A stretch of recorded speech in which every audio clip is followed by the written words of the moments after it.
Hello students, कैसे हैं आप लोग। एक बार फिर से स्वागत है आपका अपने चैनल में। जैसा कि आप जानते हैं, संविधान से महत्वपूर्ण क्वेश्चनों की इस सीरीज को आगे बढ़ाते हुए आज हम पहुंचे हैं प्रधानमंत्री से संबंधित महत्वपूर्ण प्रश्नों पर। चलिए बात करते हैं, स्टार्ट करते हैं हम।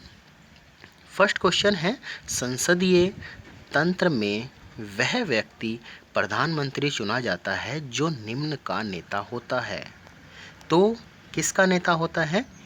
इसका सही आंसर हो जाएगा आपका ऑप्शन नंबर सी, निम्न सदन में बहुमत दल।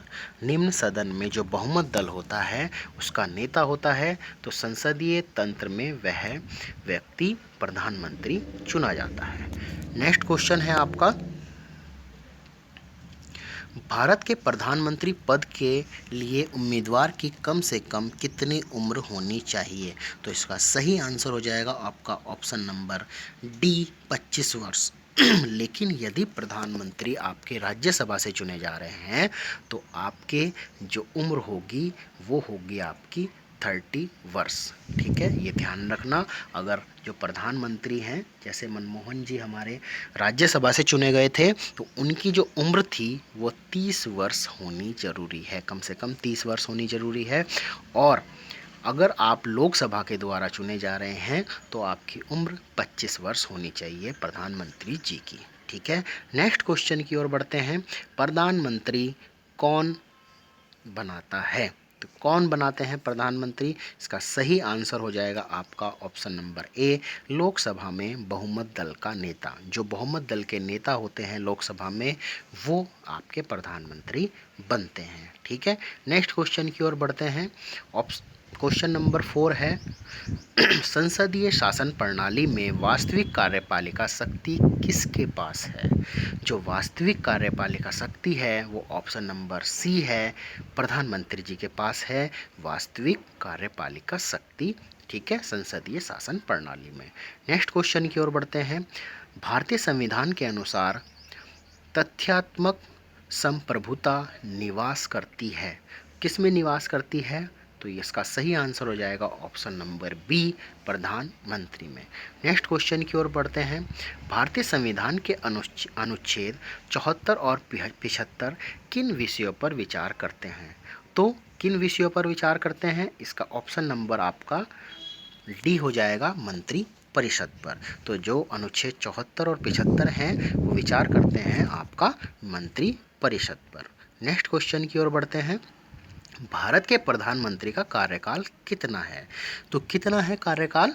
इसका ऑप्शन नंबर आपका सी हो जाएगा, जब तक उसे लोकसभा के बहुमत का समर्थन प्राप्त हो।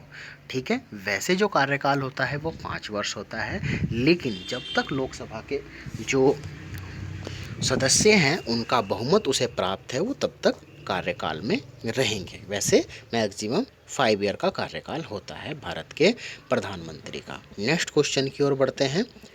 भारत का प्रधानमंत्री निम्नलिखित में से किस प्रक्रिया से बनाया जाता है? तो किस प्रक्रिया से बनाया जाता है? इसका ऑप्शन नंबर आपका सी हो जाएगा, नियुक्ति द्वारा। ठीक है, भारत के प्रधानमंत्री क्या होती है? नियुक्ति होती है। जो चयन होता है वो आपका जो जनता द्वारा चयन किया जाता है ना, वो किसका किया जाता है? आपके लोकसभा के जो हैं सदस्यों का चयन किया जाता है। उसके बाद जो लोकसभा के सदस्य हैं अपने में से ही वोट डालकर क्या है, एक नियुक्ति करते हैं भारत के प्रधानमंत्री की। ठीक है, ठीक है, एक अपना अध्यक्ष बनाते हैं। ठीक है, लोकसभा के अध्यक्ष अलग चीज़ हुई वो एक, लेकिन जो प्रधानमंत्री हैं उनकी भी नियुक्ति वही करते हैं। नेक्स्ट क्वेश्चन की ओर बढ़ते हैं। प्रधानमंत्री का पद ग्रहण करने के समय निम्न में से कौन संसद के किसी भी सदन का सदस्य नहीं था? ठीक है, जब उन्होंने प्रधानमंत्री का पद ग्रहण किया तो इनमें से कौन थे जो किसी भी सदन के सदस्य नहीं थे? तो इसका सही आंसर हो जाएगा आपका option number B, PV Narasimha Rao. PV Narasimha Rao ji जो थे वो किसी भी सदन के सदस्य नहीं थे। लेकिन अगर आप किसी भी सदन के सदस्य नहीं हैं तो 6 महीने के अंतर्गत आपको राज्यसभा या लोकसभा का सदस्य होना पड़ेगा। ठीक है, उसके लिए चुनाव कराना होगा, चुनाव कराएंगे और 6 महीने के अंदर अंदर आपको किसी भी सदन का सदस्य बनना पड़ेगा, वरना आप प्रधानमंत्री पद से आपको इस्तीफा देना पड़ेगा। ठीक है, नेक्स्ट क्वेश्चन की ओर बढ़ते हैं। प्रधानमंत्री का पद ग्रहण करने के समय निम्न में से कौन विधानसभा के सदस्य थे? अब एक वो थे जो बिल्कुल कहीं के भी सदस्य नहीं थे, लोकसभा राज्यसभा के, एक ऐसे थे जो विधानसभा के सदस्य थे। तो उनका सही आंसर हो जाएगा आपका HD Devegowda. H D Devegowda जो थे आपके विधानसभा के सदस्य थे, मतलब जो विधायक होते हैं उन्होंने प्रधानमंत्री पद ग्रहण किया, लेकिन उस समय पे वो केवल क्या थे, विधानसभा के सदस्य थे। उसके बाद उन्होंने चुनाव लड़ा होगा, लड़ने के बाद में वो लोकसभा या राज्यसभा जिसके भी सदस्य बने होंगे, उसके बाद उनका प्रधानमंत्री जो पद है वो कंटिन्यूस रहा होगा, लेकिन ये प्रक्रिया 6 महीने के अंदर अंदर उन्होंने की होगी। ठीक है, नेक्स्ट क्वेश्चन की ओर बढ़ते हैं। किसने प्रधानमंत्री को समकक्षों में प्रथम कहा है? ठीक है, तो किसने कहा है? इसका आंसर हो जाएगा आपका option number D, Morley. Morley ने प्रधानमंत्री को प्रथम कहा है। ठीक है, नेक्स्ट क्वेश्चन की ओर बढ़ते हैं। किसने मंत्रिमंडलीय पद्धति को राज्य रूपी जहाज का स्टीयरिंग व्हील कहा है? ठीक है, तो स्टीयरिंग व्हील किसने कहा है? इसका सही आंसर हो जाएगा आपका बी, मयूर। मयूर ने मंत्रिमंडल पद्धति को राज्य रूपी जहाज का स्टीयरिंग व्हील कहा है। नेक्स्ट क्वेश्चन की ओर बढ़ते हैं। भारत का वह प्रधानमंत्री जिसने एक संसद की हैसियत से संसद के उन सभी संयुक्त अधिवेशनों में उपस्थिति दर्ज कराई जो स्वतंत्र भारत के इतिहास में अब तक संपन्न हुई। ठीक है, तो इसका सही आंसर हो जाएगा आपका option number C, Atal Bihari Vajpayee ji. ठीक है, नेक्स्ट क्वेश्चन की ओर बढ़ते हैं। क्वेश्चन नंबर 14 है, स्वतंत्र भारत के प्रथम मंत्रिमंडल में केंद्रीय शिक्षा मंत्री कौन थे? केंद्रीय शिक्षा मंत्री कौन थे स्वतंत्र भारत के प्रथम मंत्रिमंडल में? तो इसका आपका ऑप्शन सही हो जाएगा option number B, Maulana Abul Kalam Azad ji जो थे केंद्रीय शिक्षा मंत्री थे स्वतंत्र भारत के प्रथम मंत्रिमंडल में। ठीक है, नेक्स्ट क्वेश्चन की ओर बढ़ते हैं। क्वेश्चन है, संघीय मंत्री परिषद में सदस्यों की अधिकतम संख्या कितनी हो सकती है?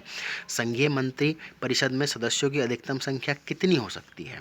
तो इसका सही आंसर हो जाएगा आपका ऑप्शन नंबर बी, लोकसभा की कुल सदस्यों संख्या का 15%। ठीक है, तो जो लोकसभा के सदस्य होते हैं उनका कुल 15% जो है मंत्री परिषद में हो सकते हैं। ठीक है, नेक्स्ट क्वेश्चन की ओर बढ़ते हैं। निम्नलिखित में से कौन सा एक प्रस्ताव भारत में मंत्री परिषद रख सकती है? तो इसका सही आंसर आपका हो जाएगा ऑप्शन नंबर आपका ए, विश्वास प्रस्ताव। जो विश्वास प्रस्ताव है वो मंत्री परिषद रख सकती है, एक ऐसा प्रस्ताव है। नेक्स्ट क्वेश्चन की ओर बढ़ते हैं। क्वेश्चन नंबर 17, कोई व्यक्ति संसद के किसी भी सदन का सदस्य हुए बिना केंद्र में कितनी अवधि तक मंत्री रह सकता है? मंत्री रह सकता है या प्रधानमंत्री रह सकते हैं? तो वो है आपका ऑप्शन नंबर बी, 6 महीने तक। ठीक है, वो 6 महीने के अंदर अंदर उसे क्या करना होगा? चुनाव लड़ना होगा केंद्र का, ठीक है, संसद का। ठीक है, नेक्स्ट क्वेश्चन की ओर बढ़ते हैं। भारत के केंद्रीय मंत्रिपरिषद की बैठक की अध्यक्षता कौन करते हैं? तो कौन करते हैं? इसका ऑप्शन नंबर आपका बी सही हो जाएगा, प्रधानमंत्री। केंद्रीय जो मंत्रिपरिषद है उसकी बैठक की अध्यक्षता प्रधानमंत्री करते हैं। एक संयुक्त अधिवेशन होता है उसकी जो अध्यक्षता करते हैं वो लोकसभा के अध्यक्ष करते हैं। ये आगे प्रश्न आएंगे जब हम लोकसभा के बारे में पढ़ेंगे, लोकसभा के अध्यक्ष के बारे में पढ़ेंगे। ठीक है, नेक्स्ट क्वेश्चन की और बात करते हैं। अभी तक पद पर रहते हुए कितने प्रधानमंत्रियों की मृत्यु हुई? तो इसका सही आंसर हो जाएगा आपका ऑप्शन नंबर बी, 3 जो ऐसे प्रधानमंत्री हैं जिनकी पद पर रहते हुए मृत्यु हुई। नेक्स्ट क्वेश्चन की ओर बढ़ते हैं। संघीय मंत्री परिषद में से पद त्याग करने वाला प्रथम मंत्री कौन था? ठीक है, तो जो संघीय मंत्री परिषद है उससे पद त्याग करने वाले जो पहले मंत्री थे वो कौन थे आपके? Option number A, Shyama Prasad Mukherjee. Shyama Prasad Mukherjee ऐसे थे मंत्री थे संघीय मंत्री परिषद में जिन्होंने सर्वप्रथम पद त्याग किया। ठीक है, नेक्स्ट क्वेश्चन की ओर बढ़ते हैं। भारत के संविधान के अनुच्छेद 75 3 के अनुसार मंत्रिपरिषद निम्नलिखित में से किसके प्रति सामूहिक रूप से जिम्मेदार होती है? तो इसका सही आंसर हो जाएगा आपका ऑप्शन नंबर सी, लोकसभा। जो मंत्रिपरिषद होती है वो लोकसभा के प्रति जिम्मेदार होती है सामूहिक रूप से। नेक्स्ट क्वेश्चन की ओर बढ़ते हैं। संघीय मंत्रिपरिषद अपने आचरण के लिए किसके प्रति उत्तरदायी होती है? तो इसका सही आंसर हो जाएगा आपका ऑप्शन नंबर बी, लोकसभा के लिए। ठीक है, नेक्स्ट क्वेश्चन की ओर बढ़ते हैं। स्वतंत्र भारत के प्रथम गृह मंत्री कौन थे? तो स्वतंत्र भारत के प्रथम गृह मंत्री थे option number A, Sardar Vallabh भाई पटेल जी। तो स्वतंत्र भारत के प्रथम गृह मंत्री थे आपके सरदार वल्लभ भाई पटेल जी। नेक्स्ट क्वेश्चन की ओर बढ़ते हैं। मंत्रिपरिषद व्यक्तिगत रूप से उत्तरदायी होता है, तो मंत्रिपरिषद व्यक्तिगत रूप से उत्तरदायी किसका होता है? आपका ऑप्शन नंबर आपका डी हो जाएगा, राष्ट्रपति के प्रति उत्तरदायी होता है मंत्रिपरिषद। ठीक है, नेक्स्ट क्वेश्चन की ओर बढ़ते हैं। वह प्रथम प्रधानमंत्री कौन थे जिन्होंने संसद सत्र में उपस्थित हुए बिना ही त्यागपत्र दे दिया था? बहुत अच्छा क्वेश्चन है, काफ़ी बार पूछा जाता है। तो इसका सही आंसर हो जाएगा ऑप्शन नंबर आपका बी, चौधरी चरण सिंह जी। संसद में उपस्थित हुए बिना ही उन्होंने अपना त्यागपत्र दे दिया था, एक भी बार वो संसद नहीं गए थे। आशा करता हूँ आपको ये वीडियो पसंद आया होगा। ठीक है, तो वीडियो को लाइक करें, शेयर करें और चैनल को सब्सक्राइब करें। धन्यवाद।